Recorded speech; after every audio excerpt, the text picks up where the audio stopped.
আজকের রেসিপি কড়াই চিকেন, তার জন্য আমি গোটা মশলা নিয়েছি। ধনিয়া গুঁড়ো, জিরে গোটা 2 মিনিট আমি রোস্ট করে নিয়ে গুঁড়ো করবো। এই তেল দিয়ে দিলাম, বেশ খানিকটা তেল দিতে হবে, সেই অনুযায়ী আমি মশলা নিতে হবে। কালারটা চেঞ্জ হয়ে গেছে। এবার আমি টমেটোগুলো একটু লবণ দিয়ে দেখুন এইভাবে আমি গুঁড়ো করে নিলাম। ওকে, আমি যে ওটা ফেলে এবার এতে মশলা দেবো। 1 চামচ আদা, রসুন আর কাঁচা লঙ্কা বাটা দিয়ে দিলাম। ধনিয়া গুঁড়োটা বেশি লাগবে। জিরে গুঁড়ো 1 চামচ, গুঁড়ো 1 টেবিল চামচ কষিয়ে নিই।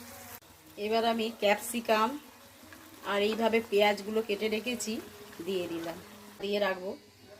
ফার্স্ট মোটামুটি দেখুন চিকেনটা এই হয়েছে। এবার যেই মশলাটা আমি তৈরি করেছিলাম সেই মশলাটা আমি দিয়ে সার্ভ করে দেবো। একটু ধনে পাতা দিয়ে দিলাম, একটু গরম মশলা।